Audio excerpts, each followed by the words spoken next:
कथा की चर्चा कर रहे हैं। बड़ा सौभाग्य है कि बागेश्वर धाम पर हम 2-3-4 साल बाद हनुमान जी बागेश्वर बालाजी को कथा सुना रहे हैं। ये हमारा सौभाग्य है, गुरुदेव की कृपा है। आप सब प्रिय आत्मीय जन जितने भी विराजमान, इस कथा के मुख्य यजमान हमारी बहन और उनकी माता जी, उनका पूरा परिवार जो अपनी बहन के निमित्त और अपने पिताजी के निमित्त और हमारे बड़े ही प्रिय आदमी से अप्पा राव उन्हें के बहुत बड़े आदमी हैं, बहुत प्यारे। बालक कहाँ गए? अरे डरको, हाँ सितारा, इनका बालक सब लोग बैठकर के कथा को श्रवण कर रहे हैं। हनुमान जी की कृपा। मेरे प्रियजनों, खैर चर्चा तो चलती रहेगी। आज की बात, आज की पहली बात तो ये है कि लेट हो गए। 2 बजे आना था, शायद 4 बजे, 5 बजे, इतनी घड़ी लेट आप लोग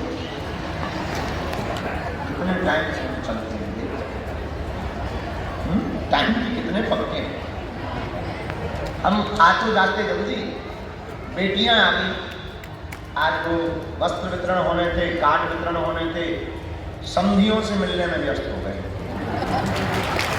समधी आए, समधने भी आए, व्यस्त हो गए। अब देखो बेटियां हैं, वर पक्ष के पिता समधी लगेंगे, वर की माता ने समधन लगेगी। लेकिन एक समधी बड़ा खतरनाक निकला। उसने हमसे पूछ लिया कि गुरुजी तुम्हारी समधी साहब तुम्हारी समधन तो है, हमारी समधन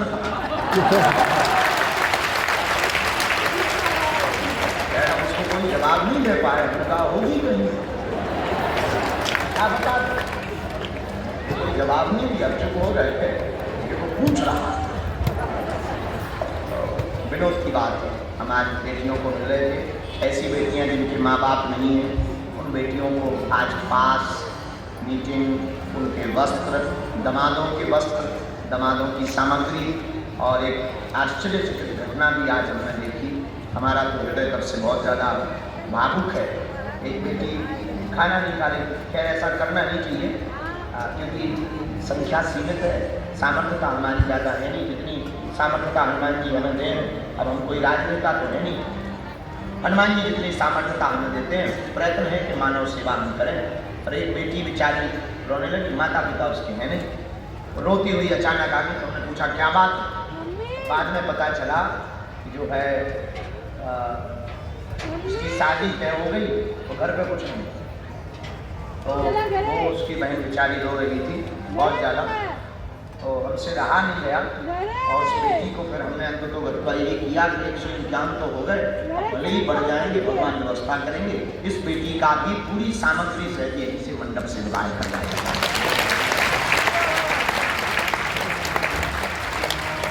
बेचारी बिटिया पिता रूप में मानती है, बोले आप हमारे पिताजी हो, कोई है नहीं।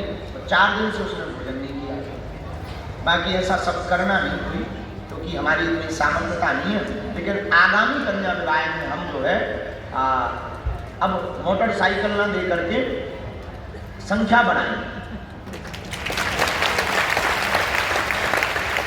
ज़्यादा लोगों को लाभ हो जाएगा, ज़्यादा बेटियों का घर बस जाएगा। एक बिटिया तो और गजब की आई, स्वयं ही कार्ड लेने आई। हमने उसको पूछ लिया कि तुम बेटा स्वयं कार्ड क्यों लेने आई? तो उसने कहा कि माता पिता है नहीं है, हम अकेले खुद ही कर रहे हैं। हमने पूछा कोई नहीं? उसने कहा कि भाई है पर वो मजदूरी पे गया, अगर वो मजदूरी पे नहीं जाता तो कल का भोजन नहीं।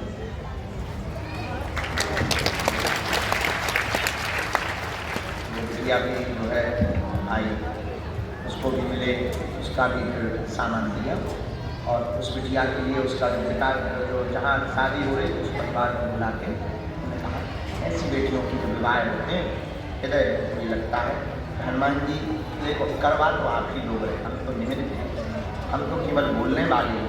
हनुमान जी महाराज करवा रहे और भगवान ऐसी अभी की घटना है, शायद उनके पास में कैमरा पे वो भी होगा, जहाँ तक हमें याद है वो बेटी का कैमरे पे है क्या, जिसकी माता पिता नहीं है,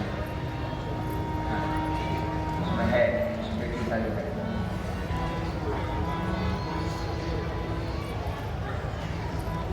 वो बेटी कौन सी भगवान की इच्छा है, भगवान कृपा करें किसी को भी ऐसे दिन देखने को ना पड़े, क्योंकि जीवन बड़ा विचित्र होता है। इस जीवन में कोई खुशी का नहीं होता। पर हनुमान जी महाराज एक कृपा करें, इस कन्या विवाह महोत्सव से पूरे भारत के मंदिरों में ऐसी क्रांति लावे कि भारत के हर मंदिर से गरीब बेटियों का विवाह है।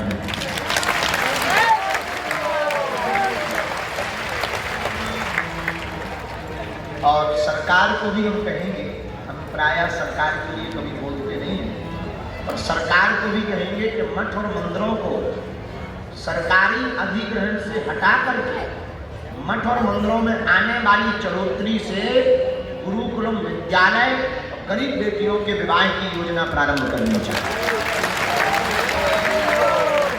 चाहे वो तिरुपति का मंदिर हो, चाहे वो जो भी मंदिर हो, जितने भी भारत में मंदिर, देखो मंदिरों में दक्षिणा आती तो हम ही लोगों से, हम ही लोग 2-2, 5-5 चढ़ाते हैं। अब वो जो है इकट्ठा जमा कई बार, अब हमें ऐसा कहना नहीं चाहिए, कहेंगे तो किसी को आग लग जाएगी, वो आग लग जाए तो हमें दिक्कत नहीं। कई बार हमारे मंदिरों की दक्षिणा से हज यात्राएं करवाई जाती ये अच्छा नहीं। मठ और मंदिरों की आने वाली चढ़ोतरी से हमारी प्रार्थना है एक विद्यालय हर साल गरीब बेटियों का विवाह कराएंगे तो समाज भी संगठित रहेगा, हिंदुओं में एकता भी होगी, मंदिरों में भीड़ भी बढ़ेगी और मंदिरों पर श्रद्धा भी बढ़ेगी और मंदिर भगवान की मूर्ति के साथ साथ समाज का भवन भी हो जाएगा।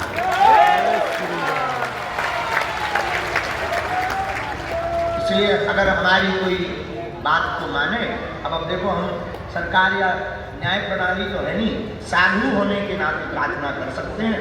मेरे प्रियजनों, ये चर्चा आज की थी, पर भगवत चर्चा श्रीमद्भागवतम के अंतर्गत हम लोग कथा श्रवण करने को विद्यमान है। कल हमने आपको सुनाया था कि मेरे प्रियजनों, जीवन को उत्सव बनाओ। भागवत मृत्यु को महोत्सव बताती। भागवत कहती मरना तय है, पर मरो भी तो शहंशाह की तरह है। आज भी हमसे विचार, पर हमारे मन में एक सवाल साधु कहते हैं, 2 बातन को भूल मत, जो चाहत कल्याण। कौन सी 2 बात है? नारायण एक मौत को, दूजे श्री भगवान। आप अगर अपना कल्याण चाहते हो तो 2 बातों को मत भूल जाना। कौन सा? एक मौत, मृत्यु तय है, दूसरा भगवान ही अटल सत्य है। मृत्यु सत्य है पर परमात्मा परम सत्य है, इसके अलावा जगत मिथ्या, कोई किसी का नहीं। इसलिए हमने, मेरे पागलों, याद रखना मेरे प्रियजनों, जन्म के बाद मृत्यु तय है। आपका जन्म हुआ, कुछ तय हो या ना हो, पर मृत्यु तय है। इसलिए मेरे प्रियजनों, मेरे आत्माओं, भागवत से आप कुछ सीखो या ना सीखो, एक बात सीख लो। पूछो क्या? जिंदगी को उत्सव बनाओ और मृत्यु को महोत्सव बनाओ। जीवन को उत्सव बनाओ।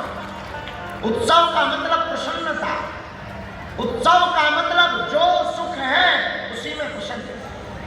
उत्सव का मतलब जो भगवान ने दिया, इतना दिया सरकार ने मुझे, जितनी मेरी औकात नहीं, इतना दिया सरकार ने मुझे। क्या? जितनी मेरी औकात नहीं, एक तो कर्म है उनका करना,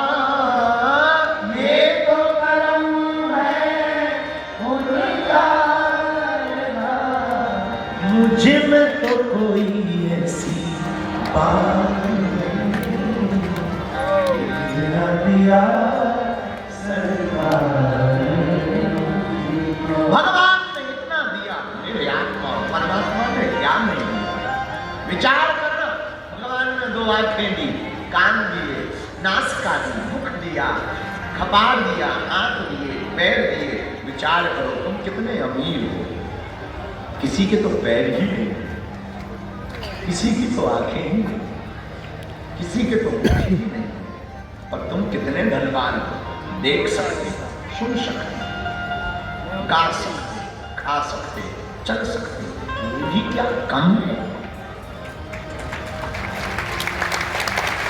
कोई आदमी हमको मिला, हमने उसको कहा अब ये नहीं बताएंगे कि वो हमारे गांव का आदमी। एक आदमी हमको मिला, उन्होंने बहुत गरीब, पता हो क्या दिक्कत है, उन्होंने नहीं बहुत गरीब है, जिंदगी बेकार है, ऐसी जिंदगी का तो कोई काम नहीं। तो हमने उसको जांचने के लिए कहा कि अगर तुम्हारी जिंदगी बेकार है तो एक काम करो, 60,000 रुपया ले लो, अपनी एक आंख ही दे दो। पागल हो गए, बिल्कुल नहीं दे सकते हम। कपड़े भाई 1 लाख ले लो, दोनों आंख ही दे दो। मूर्ख को बिल्कुल भी नहीं दे सकते। अरे तो हमने कहा भाई मत टेंशन लो, 2 लाख ले लो, दोनों हाथ दे दो। लोग पागल हो, हम नहीं दे सकते 1 करोड़ में। जब 1 करोड़ में तो कुछ दे नहीं सकते और तुम कहते कि हम बहुत गरीब हैं, इतना करोड़ों का तन पाकर के भी तुम गरीब बता रहे हो। भगवान ने करोड़ों का तन दिया है, इस तन के अंदर बैठा हुआ मन भगवान में लगाओ। इसलिए मेरे प्रियजनों, जातस्य ही ध्रुवो मृत्यु भगवत जन्म तस्य चा। इसका जन्म हुआ वो मरेगा, जो मरेगा वो पुनः जन्म लेगा। जो दिख रहा वो नष्ट होगा, जो दिखाई पड़ रहा पृथ्वी पर एक दिन नष्ट होगा। मलूक दास बाबा गाते हैं, बाबा यह मुर्दों का बाबा यह मुर्दों का बाबा यह मुर्दों का। सूरज मरी है, चांदो मरी है सहस 87। सूरज मरी है, चांदो मरी है सहस 87। इस पृथ्वी पर कोई बचने वाला नहीं है, जो आया वो जाएगा, और तुम रो कर जियो या हंस कर जियो यारो, तुम्हें खुद जिंदगी जीनी पड़ेगी। याद रखना, राम हो, गौतम हो या बुद्ध हो, सबको अपना अपना युद्ध ही लड़ना।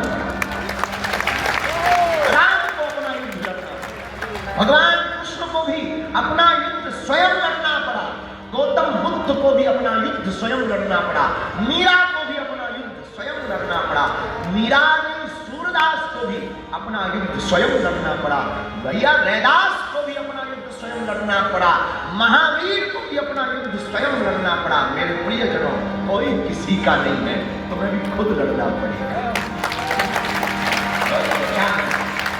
सब अपना अपना युद्ध लड़ते हैं, इसलिए अपने मन को डेवलप करो, अपने ब्रेन को डेवलप करो और अपने ब्रेन को इंप्रूव करो, अपने ब्रेन की साइकोलॉजी को समझो। तुम्हारा दिमाग, तुम्हारी दृष्टि जैसी होगी वैसी तुम्हारी ये सृष्टि होगी। इसलिए बाबा हम कहते तुमसे मरना पक्का, पर मरना तो तय है, पर महोत्सव बना कर हम नहीं कह रहे। तुलसीदास बाबा ने कहा, तुलसी जब तुम आया जगत में, जग हंसा तू रोए, कुछ करनी ऐसी कर चलो, तू हंसे जग रोए। तुलसीदास जी कहते, जब तुम जगत में आया तो जैसे ही बेटा हुआ या बेटी हुई, घर वाले बड़े खुश हो गए। आहा, बैंड बाजा बुलाओ, मिठाई वाला लाओ, बंदूक लाओ, खा खा खा। क्या हुआ? बेटा हुआ है, मिठाई लीजिए।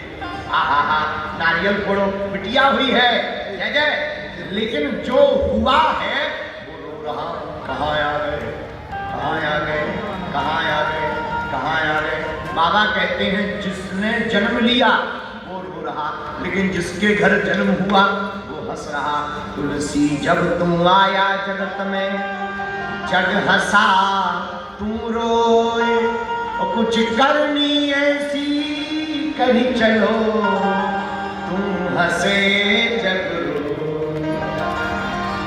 कुछ ऐसा काम कैसा? लोग रोते रह जाएं, ये महापुरुष हमारे बीच से चला गया और तुम मुस्कुराते हुए समझ जाओ कि मृत्यु तो तय है, मरना तो तय है, रोना किस बात का है। मेरे पागलों, इसी का नाम भागवत है। बाबा यह मुझे मुरुदास, बाबा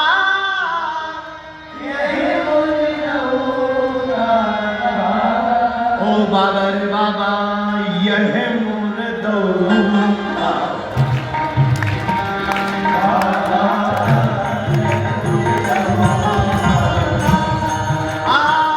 यह मोर दौलता,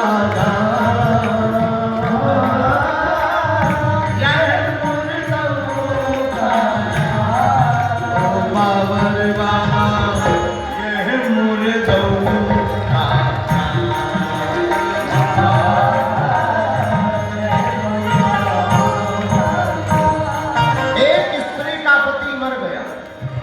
रोती हुई महात्मा बुद्ध के पास गई। हे महाराज, हमने सुना तुम बड़ा चमत्कार जानते हो, तुम्हारे पास अगर कोई सिद्धि है, चमत्कार है, या तो तुम आज के बाद पाखंड बंद करो, ये सब बंद करो, ध्यान ज्ञान ज्ञान, या फिर हमारे पति को जीवित करो, तब माने।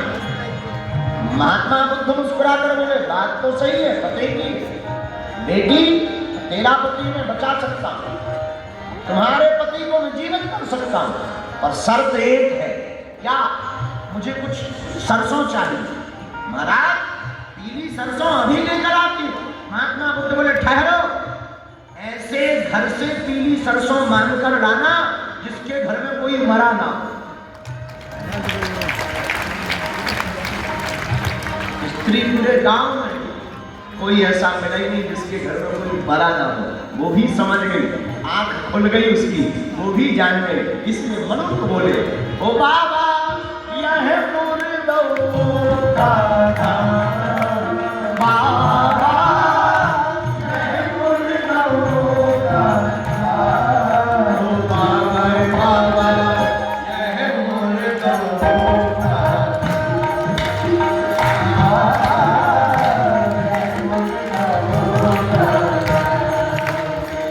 सूरज मरी है, चांद मरी है, मरी है सास सतासी। सूरज मरी है, एक दिन चांद मरी है सास सतासी। सूरज भी जाएगा, चांद भी जाएगा, 87-88 ऋषि भी बचने वाले। सूरज मरी है, चांद मरी है सास सतासी। सूरज मरी है, चांद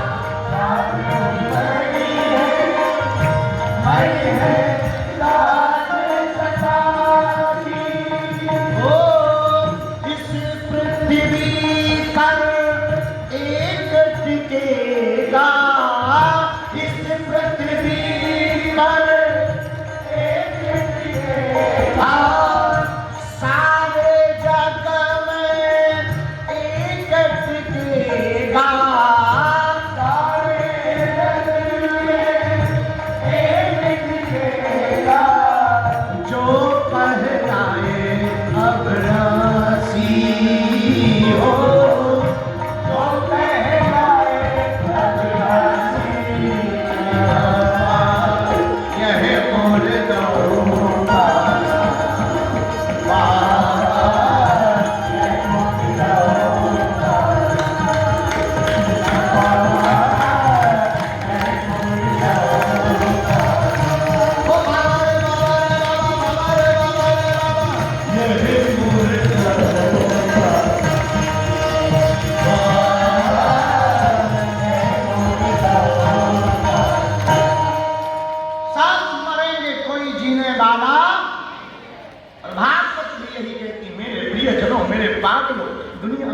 बचने वाला इसलिए प्रीत ना बचने वालों से क्या करना, प्रीत करनी ही है जिससे सदा रहना। ऐसे पूर्ण परब्रह्म परमात्मा भगवान कृष्ण से करना।